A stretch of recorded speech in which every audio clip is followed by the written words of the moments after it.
two, three, funk it.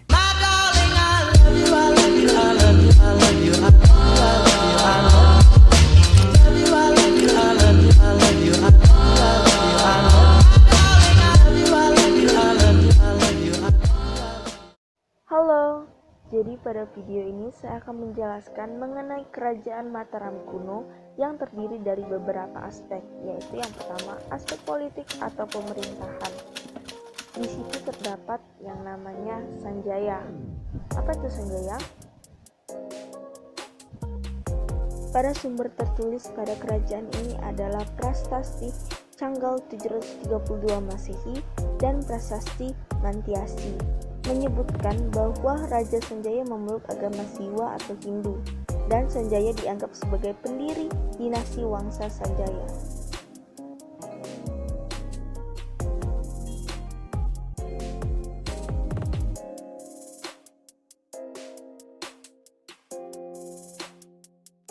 Dinasti Sanjaya, sumber sejarah Prasasti Canggal, dibuat pada masa Raja Sanjaya yang berhubungan dengan pendirian lingga yang merupakan lambang dari Dewa Siwa, sehingga agama yang dianut adalah agama Hindu Siwa.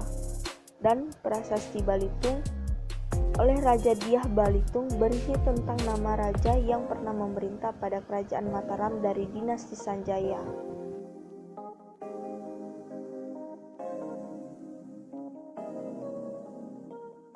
Rakai Panangkaran, Prasasti Mantiasi. Rakai Pangkaran mendirikan candi bercorak Buddha yaitu Candi Sewu, Lausan, dan Kalasan. Prasasti Kalasan. Rakai Penangkaran mendapat perintah dari dinasti Syailendra atau Sriwijaya untuk mendirikan Candi Kalasan. Prasasti Kota Kapur.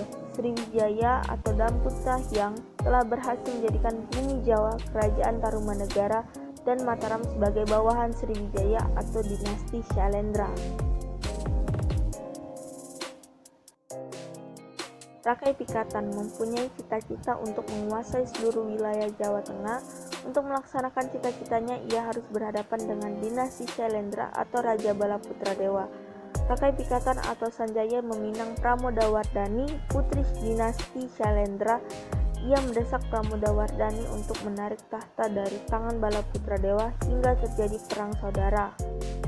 Mataram kuno menjalin hubungan dengan kerajaan Sriwijaya, Siam, dan India, dan menggunakan sistem perkawinan politik.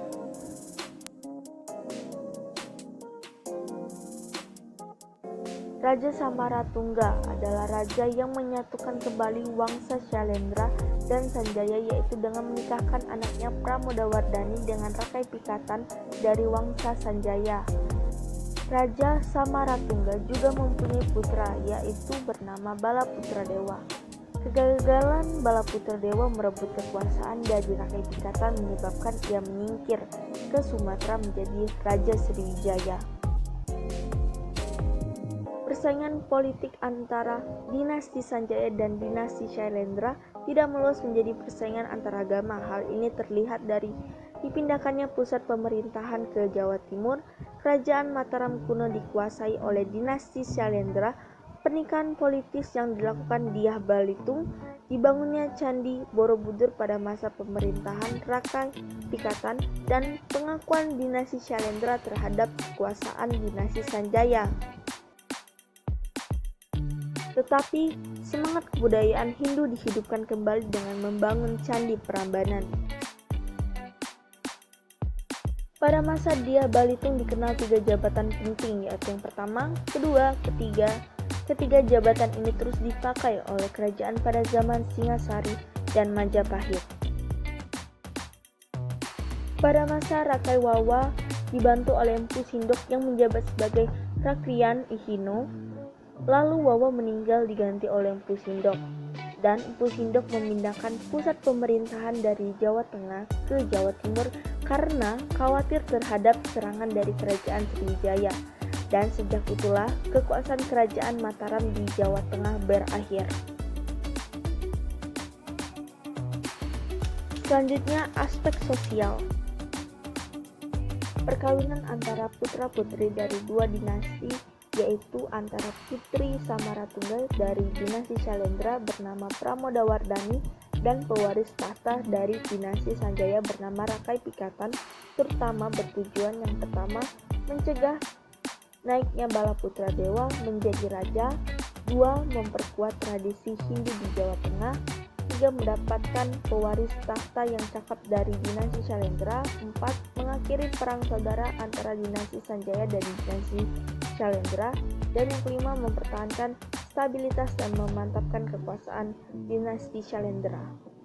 Kehidupan sosial dilandasi kehidupan religius dan semangat gotong royong, yaitu terdapat banyak bangunan candi dan toleransi beragama berkembang dengan baik, terbukti dari perkawinan Rakai Pikatan dengan Pramodawardhani. Selanjutnya, aspek ekonomi.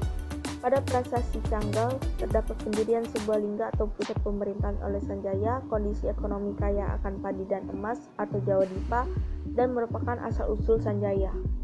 Menurut prasasti Wonogiri, penduduk di sekitar aliran Sungai Bengawan Solo diperintahkan untuk menjamin kelancaran arus perdagangan melalui aliran sungai tersebut, sehingga penduduk di daerah tersebut dibebaskan dari pungutan pajak guna meningkatkan ekonomi Mataram kuno. Sedangkan menurut prasasti Purworejo, Raja Balitung memerintahkan untuk membuat beberapa pusat perdagangan. Lalu ada aspek budaya. Peninggalan Candi Bercorak Hindu Jawa Tengah bagian utara merupakan kekuasaan dinasti Sanjaya, yaitu Candi Bima, Candi Arjuna, Candi Nakula, Candi Prambanan, Candi Sambisari, Candi Ratu Buko, Candi Suku, Candi Gedong Sungo, dan Dieng. Lalu Candi Bercorak Buddha Jawa Tengah bagian selatan merupakan kekuasaan dinasti Syailendra, yaitu Candi Borobudur, Candi Kalasan, Candi Sewu, Candi Tawon, dan Candi Mendut.